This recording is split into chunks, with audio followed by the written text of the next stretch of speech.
Hello everyone, this is Swati. Welcome to Sriji Classes. Today we are going to start a new series जिसमें हम अपने सारे chemistries के chapters complete करेंगे in one shot. ठीक है, तो फर्स्ट चैप्टर हम स्टार्ट करते हैं जो है सॉल्यूशन का क्विक रिवीजन एक शॉट में कैसे करेंगे टू द पॉइंट, जिससे हमारे सारे टॉपिक्स क्लियर हो जाए. स्टार्ट करते हैं सॉल्यूशन. तो पहले हम समझेंगे सॉल्यूशन के टाइप्स क्या है, सॉल्यूशन में कैसे बनता है, सॉल्वेंट क्या होता है, सॉल्यूट क्या होता है. उसके बाद ये टाइप्स क्या होते हैं इनमें, मतलब सॉल्यूशन जो बना है वो सॉल्यूशन कैसे बना है.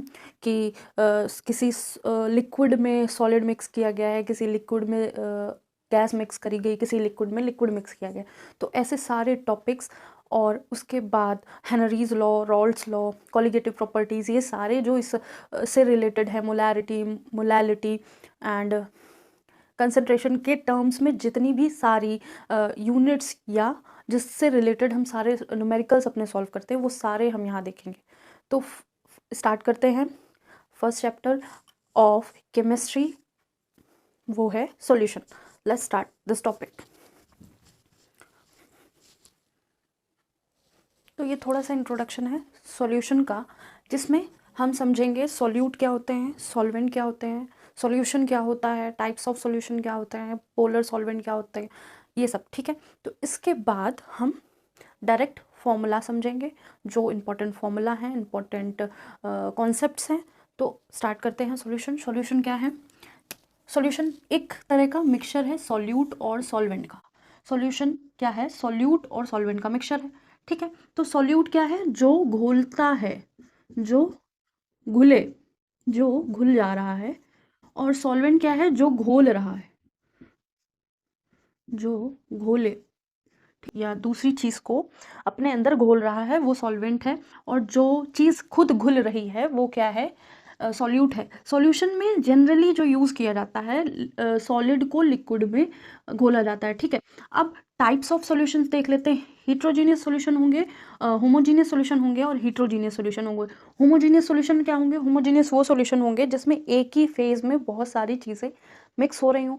जैसे लिक्विड एंड अल्कोहल एक ही फेज में है, दोनों लिक्विड में है, दोनों को मिक्स करेंगे, हमको कोई भी रेजिड्यू नहीं मिलेगा. ठीक है, अगर हम सैंड और वाटर को मिक्स करें तो वो हिट्रोजीनियस सॉल्यूशन होगा, क्योंकि सैंड क्या है, एक सॉलिड पार्टिकल है और वो किस में घुल नहीं रही है, पानी में घुल नहीं रही, तो वो हिट्रोजीनियस सॉल्यूशन होगा. ठीक है, अब जो मेन हमें इस चैप्टर में पढ़ना है वो types of liquid in solution.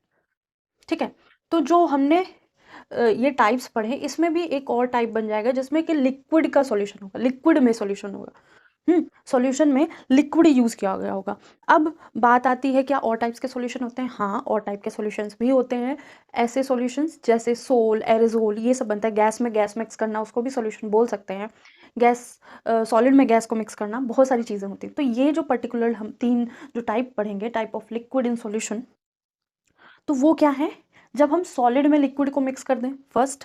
Second, हम लिक्विड में लिक्विड को मिक्स कर दें. थर्ड, हम गैस को लिक्विड में मिक्स कर दें. ठीक है, अब ये जो तीनों हैं, ये कौन कौन सी प्रॉपर्टी या किस पे डिपेंड करती हैं. ठीक है, ये डिपेंड करती हैं, पहली जो है solid and liquid. Solid and liquid किस पे डिपेंड करती है, कॉलीगेटिव प्रॉपर्टी बताती है, कॉलीगेटिव प्रॉपर्टीज के बारे में बताती है. ठीक है, और गैस इन लिक्विड, अगर गैस को लिक्विड में मिक्स किया जाए तो ये कौन सा बताएगा, ये हेनरीज लॉ बताएगी. ये जो हेनरी लॉ है वो इस पे बेस होगा. जो कॉलीगेटिव प्रॉपर्टी है वो इसके बेसिस पे होंगी. लिक्विड एंड लिक्विड किसके रिस्पेक्ट में है, रॉल्स लॉ के रिस्पेक्ट में है. ठीक है, तो ये है हमारी इन शॉर्ट सॉल्यूशन का इंट्रोडक्शन. अब सॉल्यूट और सॉल्वेंट फिर से समझ लेते हैं, क्योंकि सारा खेल सॉल्यूट का है और सॉल्वेंट का. तो सॉल्यूट क्या है, जो कम अमाउंट में हो,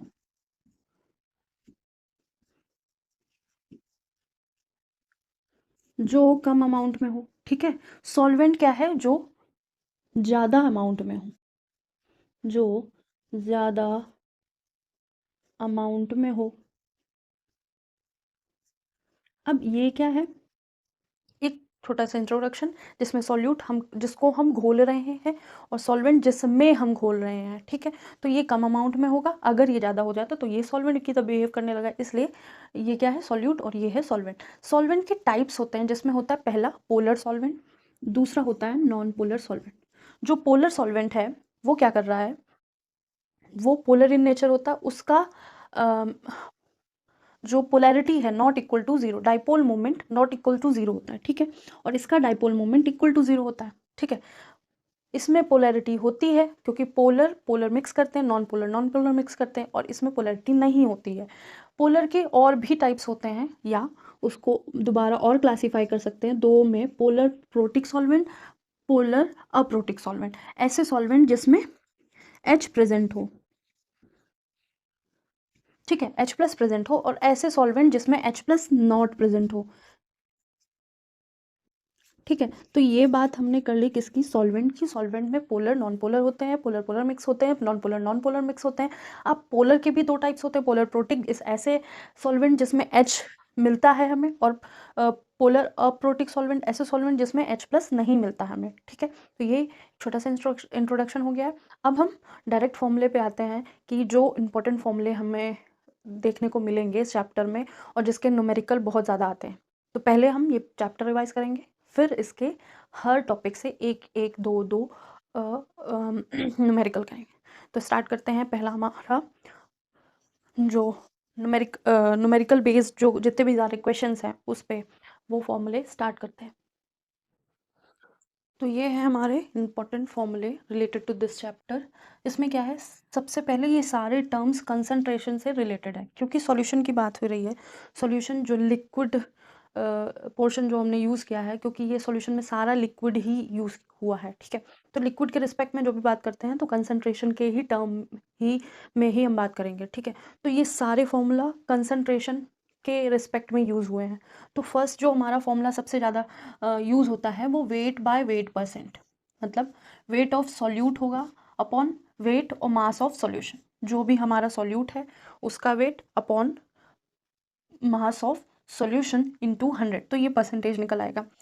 वॉल्यूम, मास अपॉन वॉल्यूम क्या होगा, तो mass of solute upon volume of solution into 100।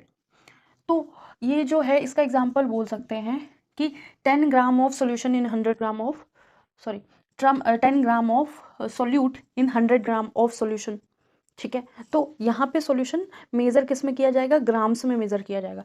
यहाँ पे सॉल्यूशन जो मेज़र किया जाएगा वो ml में किया जाएगा या लीटर में किया जाएगा, और यहाँ पे सॉल्यूट दोनों में मास की तरह यूज़ किया जाएगा। तो यहाँ बोलेंगे 10 gram of solute in 100 gram of solution, और यहाँ बोलेंगे 10 gram of solute in 100 ml of solution, ठीक है। तो ये थोड़ा सा डिफरेंस है इन दोनों में। फिर थर्ड टर्म है मोल फ्रैक्शन। मोल फ्रैक्शन क्या होता है, जिसमें हम मोल फ्रैक्शन निकालते हैं, जिसमें किसी पर्टिकुलर टाइप का mole upon total number of moles जो उस सिस्टम में है। जैसे हमारे पास ए टाइप के n मोल्स हैं, ठीक है, ए टाइप के n मोल हैं, और बी टाइप के n1 मोल है, बी टाइप के n2 मोल्स हैं। तो अगर हम number of moles of A निकालेंगे, मतलब अगर हम मोल फ्रैक्शन ऑफ ए निकालेंगे, अगर हम मोल फ्रैक्शन ऑफ ए निकालेंगे, X A is equal to n1 upon n1 plus n2, ठीक है। अगर हम मोल फ्रैक्शन ऑफ बी निकालेंगे तो n2 upon n1 plus n2। तो इस तरह जितने भी नंबर ऑफ या टाइप्स ऑफ एलिमेंट हमारे सॉल्यूशन में या मिक्सचर में होंगे, उन सब के सम का हम डिनोमिनेटर में ले लेंगे, समेशन को हम डिनोमिनेटर में लेंगे, और जिसका हमें मोल फ्रैक्शन निकालना है उसको हम न्यूमरेटर में ले लेंगे, उसके नंबर ऑफ मोल्स हम न्यूमरेटर में ले लेंगे। तो ये है इसका एक छोटा सा एग्जाम्पल, ठीक है। किसी एक सॉल्यूशन में ए और बी हैं, ए के n1 मोल्स हैं, बी के n2 मोल्स हैं। तो अगर हम उस पूरे सिस्टम में मोल फ्रैक्शन निकालना चाहें, या मोल फ्रैक्शन या फ्रैक्शन निकालना चाहें कि ए के कितना फ्रैक्शन है उस पर्टिकुलर सिस्टम में, तो वो Na हो जाएगा, एक्स हो जाएगा n1 upon n1 plus n2, और एक्स भी हो जाएगा n2 upon n1 plus n2। तो ये है मोल फ्रैक्शन, ठीक है। अब कभी कभी एब्सोल्यूट डेंसिटी पूछ ली जाती है। तो एब्सोल्यूट डेंसिटी, जो हम डेंसिटी के बारे में जनरली पढ़ते ही हैं, मास अपॉन वॉल्यूम, जो मास अपॉन वॉल्यूम वाला फॉर्मूला है वो ही पर्टिकुलरली यूज़ होता है। जो हम जनरली बोलते हैं कि इसकी डेंसिटी इतनी है, उसकी डेंसिटी इतनी है, तो मास प्रेजेंट होगा पर्टिकुलर वॉल्यूम के अंदर, तो वो किसी भी सब्सटेंस की क्या होगी, डेंसिटी होगी। लेकिन डेंसिटी के टर्म में दो और टर्म यूज़ किए जाते हैं। पहला रिलेटिव डेंसिटी, दूसरा वेपर डेंसिटी। रिलेटिव डेंसिटी किसके लिए होती है, गैस के रेफरेंस में होती है, ठीक है। तो ये थोड़ा सा एक्स्ट्रा पोर्शन है इसमें, वो हमने जोड़ दिया है। तो रिलेटिव डेंसिटी क्या है, density of gas upon density of reference gas. अगर हम किसी भी पर्टिकुलर गैस की डेंसिटी निकालना चाहते हैं और उसमें हमने किसी भी गैस को रेफरेंस ले लिया है, किसी भी गैस, मतलब हम O2 की रिलेटिव डेंसिटी निकालने चाहते हैं, किसके रिस्पेक्ट में, रेफरेंस गैस हमने N2 ले ली, ठीक है। तो N2 के रिस्पेक्ट में जो डेंसिटी ऑफ O2 निकलेगी वही उसकी रिलेटिव डेंसिटी होगी। लेकिन एक और टर्म यूज होता है वेपर डेंसिटी। उसमें क्या होगा, डेंसिटी ऑफ गैस, जो भी गैस की हमें डेंसिटी चाहिए, अपॉन डेंसिटी ऑफ H2। यहाँ पे वेपर डेंसिटी में जब भी बात होगी, यहाँ पे हमेशा रेफरेंस गैस H2 होगी, ठीक है। यहाँ पे रेफरेंस गैस H2 होगी। और हमें ये भी पता है कि जो डेंसिटी है, density is directly proportional to mass, सीधे सीधे प्रोपोर्शनल है मास के। तो अगर डेंसिटी इंक्रीज करेगी तो मास भी इंक्रीज करेगा। तो अब यहाँ पे क्या है, डेंसिटी मोलर मास के भी डायरेक्टली प्रोपोर्शनल होगी, ठीक है। डेंसिटी मास के डायरेक्टली प्रोपोर्शनल है, डेंसिटी मोलर मास के भी डायरेक्टली प्रोपोर्शनल है। अब वेपर डेंसिटी का फॉर्मूला क्या बन गया, मोलर मास ऑफ गैस, जो पर्टिकुलर गैस जिसका हमें मोलर मास फाइंड आउट करना है, upon molar mass of H2। ये मोलर मास है H2 का, क्योंकि यहाँ पे रेफरेंस गैस H2 ही होती है, ठीक है। ये सारे बेसिक फॉर्मूले हैं जो यूज़ किए जाते हैं न्यूमेरिकल के लिए, और ये सारे फॉर्मूले बहुत ही ज़्यादा इंपॉर्टेंट हैं, चाहे वो 12th के लिए हो या हायर क्लासेस के लिए। अब वन शॉट में हम ये पूरा सॉल्यूशन कंप्लीट कर रहे हैं, तो बहुत जल्दी ही हम सारी चीज़ें कवर कर लेंगे। फर्स्ट, अब फिफ्थ है मोलैरिटी। अब जब मोलैरिटी की बात करेंगे तो मोलैरिटी बड़ा टर्म है, बड़ा फॉर्मूला है। तो उसमें मोलैरिटी क्या है, number of moles of solute. देखो डेफिनेशन पे हम नहीं जा रहे हैं, डेफिनेशन बहुत कम ही शायद इसकी पूछी जाए, इनसे न्यूमेरिकल ज़्यादा आते हैं, ठीक है। तो मोलैरिटी क्या होता है, number of moles of solute, जितने number of solute in upon volume of solution. तो मोलैरिटी क्या है, number of moles of solute, किसी भी सॉल्यूट के कितने नंबर्स ऑफ मोल्स प्रेजेंट है वॉल्यूम ऑफ सॉल्यूशन में। तो यहाँ जो वॉल्यूम है वो लीटर में लिया जाएगा, ठीक है। तो number of moles upon volume of solution in litre. एक और फॉर्मूला होता है जिसमें मास या वेट अपॉन मोलर मास, ठीक है। ये क्या है, मास जो हमें गिवन है, और ये क्या है, मोलर मास ऑफ जो भी सॉल्यूट है उसका, इनटू 1000 अपॉन वॉल्यूम इन ml। अगर वॉल्यूम हमें ml में दिया है तो ये वाला फॉर्मूला भी यूज़ कर सकते हैं। अगर ml में नहीं दिया है, लीटर में दिया है, कन्वर्ट नहीं करना चाहते हो तो 1 अपॉन वॉल्यूम इन लीटर कर सकते हैं। अब नेक्स्ट है हमारा मोलैलिटी। मोलैलिटी टर्म यूज़ हुआ है किसके लिए, यहाँ पे सॉल्वेंट का मास यूज़ किया जाएगा, ठीक है। तो क्या है, मोलैलिटी स्मॉल m से रिप्रेजेंट कर देंगे, number of moles of solute upon mass of solvent. Solvent का मास किस में होगा, kg में होगा। ये भी क्या होगा, mass of solvent upon molar mass of solvent, जो सॉल्वेंट हमने यूज़ किया है उसका molar mass, into 1000 upon mass of solvent in gram. 1000 upon mass of solvent in gram. अगर हम केजी में लिखना चाहते हैं तो ये 1000 हटा देंगे। तो ये इन शॉर्ट सारे क्वेश्चन सारे फॉर्मूले हमने कवर कर लिए हैं सॉल्यूशन पे, जो बहुत ज़्यादा ज़रूरी है। अब हम स्टार्ट करेंगे नेक्स्ट, जो इसका टॉपिक है हेनरीज लॉ। एक सेकेंड इसको देखते हैं, फिर हम हेनरीज लॉ स्टार्ट करते हैं।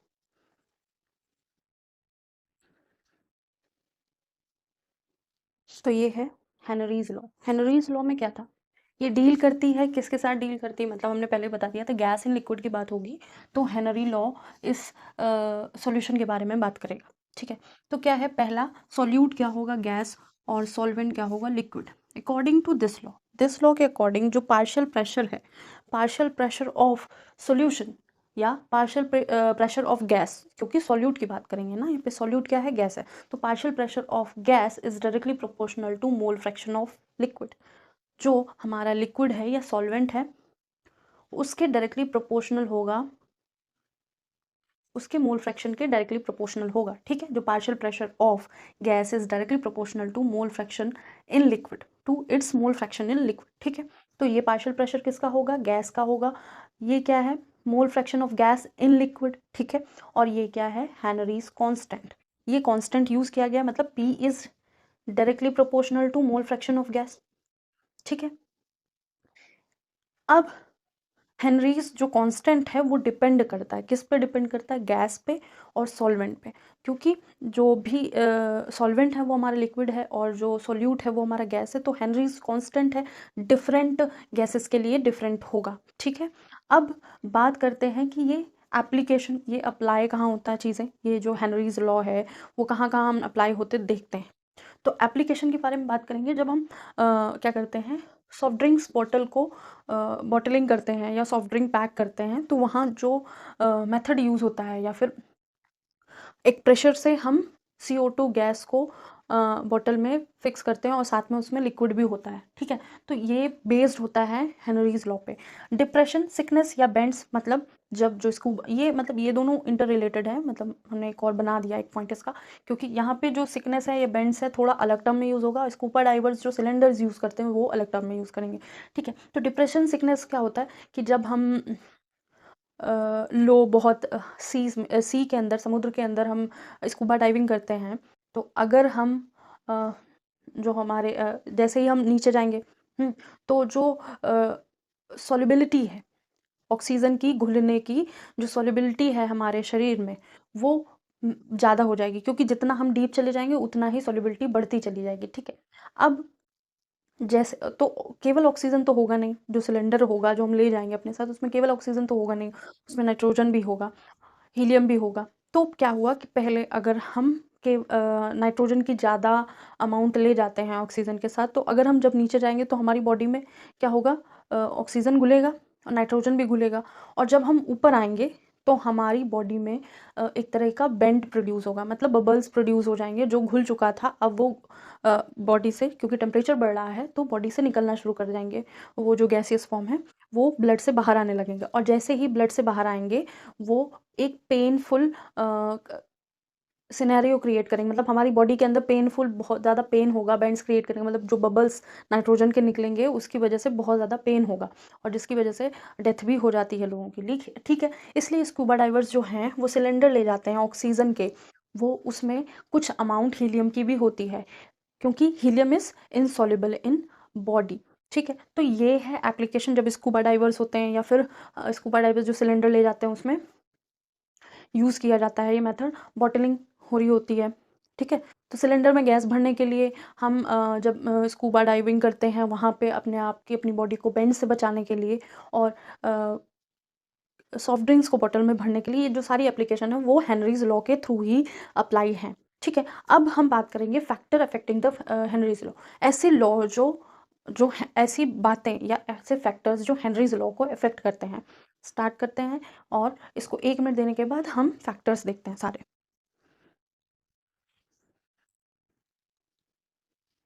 तो ये क्या है? Factors affecting gas in liquid, जो हेनरीज लॉ है जिसके अंदर आता है गैस इन लिक्विड, उसको क्या क्या चीज़ें इफेक्ट करती हैं। नेचर ऑफ गैस और सॉल्वेंट, किस तरह की गैस यूज़ करेंगे, किस तरह के सॉल्वेंट यूज़ करेंगे, क्योंकि यहाँ पे केएच डिपेंड कर रहा है उस पर, क्योंकि केएच डिपेंड कर रहा है टाइप ऑफ गैस पे, या नेचर ऑफ गैस पे और नेचर ऑफ सॉल्वेंट पे। सेकंड थिंग है temperature effect the gas in liquid solution. Temperature effect करेगा, अगर हम टेम्परेचर बढ़ा देंगे तो जो गैस है जो घुली हुई है पानी के अंदर या किसी भी सॉल्वेंट के अंदर, वो गैस घुलना कम हो जाएगी, तो सॉल्युबिलिटी डिक्रीजेस। सॉल्युबिलिटी डिक्रीजेस, अगर हम टेम्परेचर बढ़ा देंगे तो जो भी गैस घुली हुई है पानी के अंदर या किसी भी लिक्विड के अंदर वो घुलना कम हो जाएगी। ठीक है, अगर हम प्रेशर बढ़ाते हैं, इफ पी इंक्रीजेस, अगर प्रेशर बढ़ता है तो सॉल्युबिलिटी भी बढ़ेगी।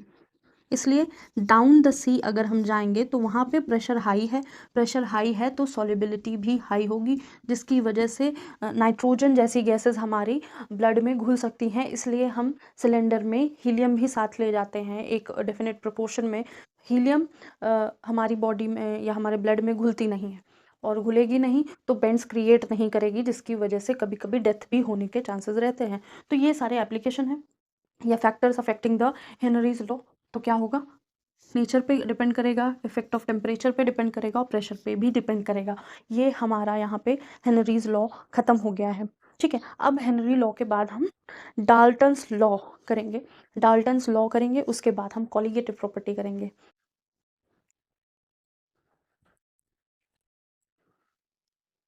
अब हम बात करेंगे Dalton's law of partial pressure की। डाल्टन्स लॉ में जैसे बहुत सारी गैसेस हैं, वो हमने किसी सिस्टम के अंदर ले ली, ठीक है, ए टाइप की गैस है, बी टाइप की गैस है, सी टाइप की गैस है, बहुत सारी गैस हैं। अब ये सारी गैसेस का अपना अपना कुछ ना कुछ प्रेशर होगा। पी ए का प्रेशर पी ए होगा, बी का प्रेशर पी बी होगा, तो सबका अपना अपना एग्जिस्टेंस है, तो सबका अपना अपना प्रेशर होगा। जो ओवरऑल प्रेशर हो जाएगा सारी गैसेस का, वो पी टोटल हो जाएगा। P total is equal to P A P B P C ऐसे। ठीक है, हम बात कर रहे हैं पार्शियल प्रेशर की। तो क्या होगा, जो स्टेटमेंट है डाल्टन्स लॉ का वो है, ये है partial pressure is pressure exerted by an individual gas in a mixture. जो पार्शियल प्रेशर ऑफ गैस है वो प्रेशर है, वो exerted by an individual gas, वो पर्टिकुलर गैस का प्रेशर है इन अ मिक्सचर, पूरी गैस पे। तो उसके लिए वो टर्म, अगर ए टाइप की गैस है, उस पूरे सॉल्यूशन में ए टाइप की गैस का पार्शियल प्रेशर होगा P A is equal to mole fraction of that gas and total pressure of that gas. तो पीटी क्या है, total pressure of system, total pressure जो सिस्टम में है वो, और पीए क्या है, partial pressure of gas A.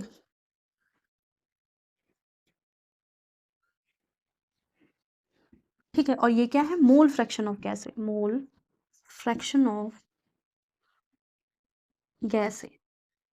तो ये Dalton's law of partial pressure है, मतलब एक पर्टिकुलर गैस जिसका पूरे सिस्टम में पार्शियल प्रेशर क्या होगा, वो इस फॉर्मूले से हम फाइंड आउट कर सकते हैं। ठीक है, इसके ऊपर कभी कभी न्यूमेरिकल आ जाते हैं। अब बात करते हैं रॉल्स लॉ की। रॉल्स लॉ एक special kind of Henry law है, मतलब हेनरी का स्पेशल लॉ बोल सकते हैं। यहाँ पे लिक्विड इन लिक्विड होता है। ठीक है, अब क्या है, a solvent partial vapor pressure in a solution is equal to vapor pressure of pure solvent multiplied by its mole fraction।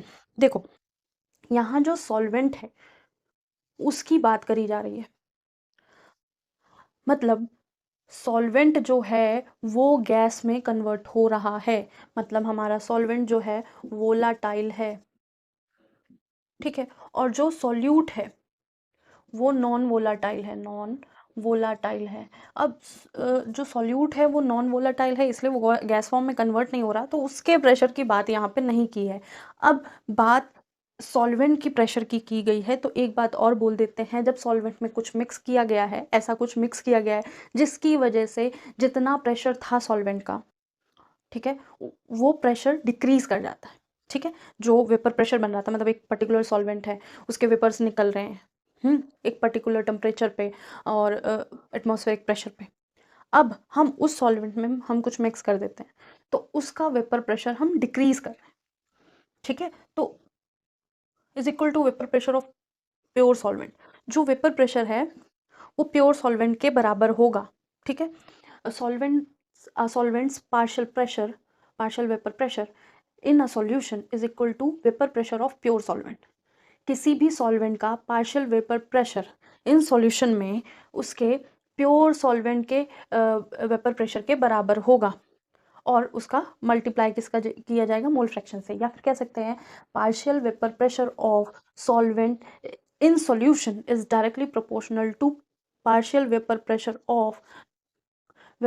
Of pure solvent. मतलब कि जो पार्शियल वेपर प्रेशर है कि सॉल्वेंट का इन सॉल्यूशन में, वो डायरेक्टली प्रोपोर्शनल है vapour pressure of solvent जो प्योर फॉर्म में है उसके। और किससे मल्टीप्लाई हो रहा है ये, मोल fraction of solution, mole fraction of solvent. Solvent का जो मोल फ्रैक्शन है किसमें, सॉल्यूशन में। ठीक है, ये सिमिलर है किसकी तरह, यहाँ पे भी मोल फ्रैक्शन यूज हुआ, यहाँ पे भी मोल फ्रैक्शन हुई है, हेनरीज लॉ से कुछ कुछ मैच करता है। ठीक है, और यहाँ पे क्या था, गैस इन लिक्विड, यहाँ पे लिक्विड इन लिक्विड। ठीक है, लिक्विड यहाँ पे गैस के फॉर्म में चेंज हो रहा है, यहाँ पे गैस हमने ली थी। ठीक है, तो एक यहाँ पे वोलेटाइल था, एक नॉन वोलेटाइल था, यहाँ पे क्या था, एक गैस की ही बात कर रहे थे, जो लिक्विड में मिक्स की गई है, ठीक है।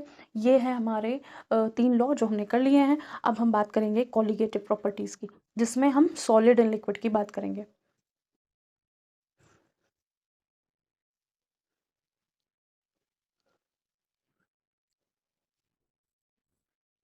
तो यहाँ पे कॉलिगेटिव प्रॉपर्टीज़ की बात करेंगे, तो कॉलिगेटिव प्रॉपर्टी डील कर रही है solid in liquid. Solid in liquid की बात करेंगे तब कॉलिगेटिव प्रॉपर्टीज़ की बात हो रही होगी। यहाँ पे नंबर ऑफ सॉल्यूट पर डिपेंड करेंगी सारी चीज़ें, मतलब कितने भी नंबर ऑफ सॉल्यूट यूज़ करेंगे उस पर डिपेंड करेंगी, नंबर ऑफ पार्टिकल्स पर या नेचर ऑफ पार्टिकल्स पर नहीं डिपेंड करेगी, केवल नंबर ऑफ सॉल्यूट पार्टिकल पर डिपेंड करेंगे सारी क्वालिटेटिव प्रॉपर्टीज़। जो क्वालिटेटिव प्रॉपर्टीज़ है उसका टाइप है relative lowering in vapour pressure, depression in freezing point कम हो जाना, एलिवेशन इन बॉइलिंग पॉइंट बढ़ जाना, ऑस्मोटिक प्रेशर ऑफ सॉल्यूशन, जो प्रेशर होता है सॉल्यूशन पे वो वो भी बात करेंगे उसके ऊपर, ठीक है। तो पहला है relative lowering in vapour pressure of solvent in solution is less than that of pure form. जो वेपर पे प्रेशर होगा सॉल्वेंट का इन सॉल्यूशन में वो कम हो जाएगा, ठीक है। जैसा प्योर फॉर्म में होगा, अगर हम उस सॉल्वेंट में कुछ मिक्स कर देंगे तो उसका वेपर प्रेशर कम हो जाएगा, ठीक है। तो solution is equal to non volatile solute, कोई नॉन वॉलेटाइल सॉल्यूट लेंगे और सॉल्वेंट लेंगे जो वॉलेटाइल होगा। अब इसका मोल फ्रैक्शन निकालेंगे, तो ये क्या है, प्योर फॉर्म में वेपर प्रेशर है किसका, सॉल्वेंट का, और ये जब सॉल्यूशन फॉर्म में है तब किसके रिस्पेक्ट में निकालना है, प्योर फॉर्म के रिस्पेक्ट में। तो जो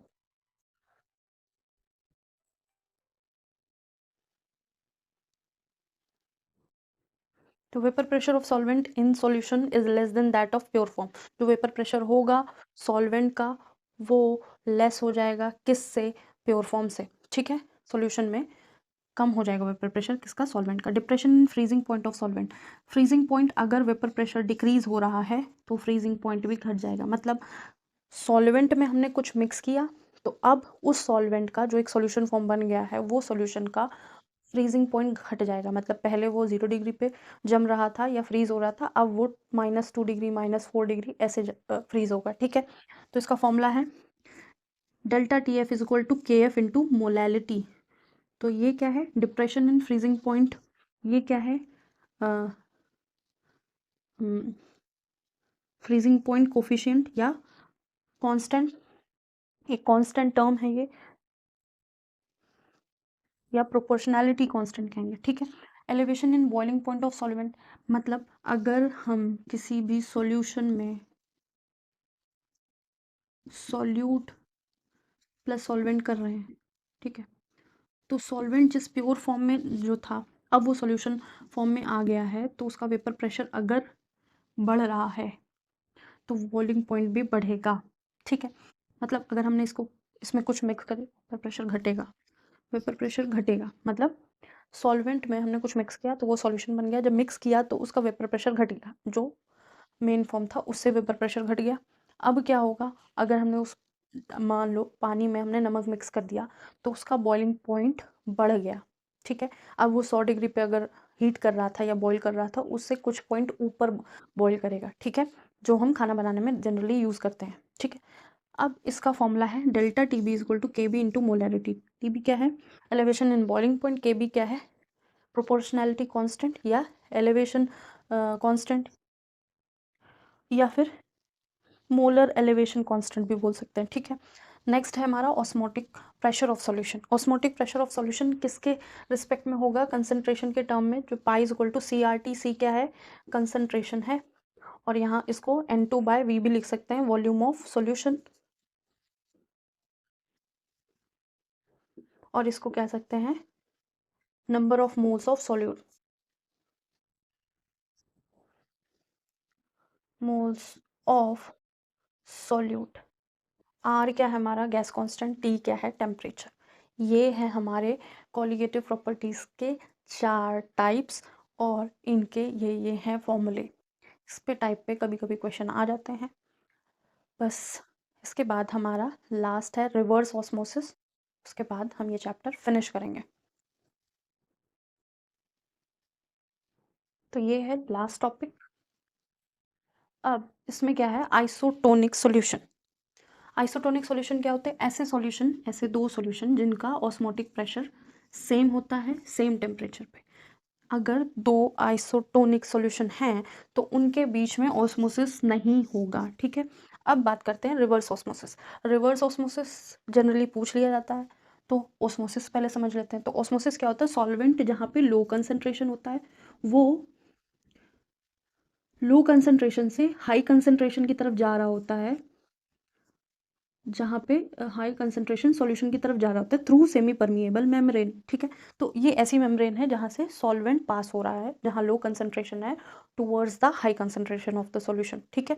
अब रिवर्स ऑस्मोसिस क्या होगा कि osmosis can be reverse if pressure larger than that of osmosis pressure is applied to the solution side. अगर हम लार्जर प्रेशर इस साइड पे अप्लाई करेंगे, लार्जर प्रेशर, ठीक है, तो ये जो ऑस्मोसिस हो रहा था, यहाँ से यहाँ ट्रांसफ़र हो रहा था, उसमें क्या हो रहा होगा कि जब हम यहाँ प्रेशर अप्लाई करेंगे तो जो सॉल्वेंट है वो दोबारा से, जब हमने प्रेशर अप्लाई किया तो यहाँ से यहाँ हायर टू लोअर कंसंट्रेशन की तरफ सॉल्वेंट आने लगा, ठीक है। तो ये है रिवर्स ऑस्मोसिस।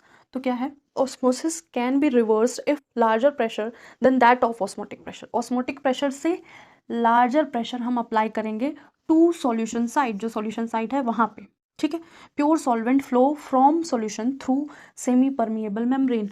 जो प्योर सॉल्वेंट है यहाँ से इधर ट्रांसफ़र होने लगेगा, ठीक है, through semi permeable membrane, semi permeable membrane के थ्रू। और ये जो फिनोमेना है रिवर्स ऑस्मोसिस है, ठीक है। तो अब ये जो रिवर्स ऑस्मोसिस सिस्टम है या रिवर्स ऑस्मोसिस यूज़ किया है, तो डीसलाइनेशन ऑफ सी वाटर को कम नमकीन करने के लिए यूज़ किया जाता है, ठीक है। तो ये है हमारा चैप्टर सॉल्यूशन। आई होप आपको ये बहुत अच्छे से समझ में आ गया होगा, ठीक है। तो इसमें जो सारे फॉर्मूले यूज़ हुए हैं उनके न्यूमेरिकल्स नेक्स्ट हम लेके आएंगे इसी सीरीज़ में। आई होप आपको वीडियोस समझ में आ रहे होंगे, सारे कॉन्सेप्ट समझ में आ रहे होंगे, सारे एग्ज़ाम ओरिएंटेड है। आज के लिए इतना ही, थैंक यू।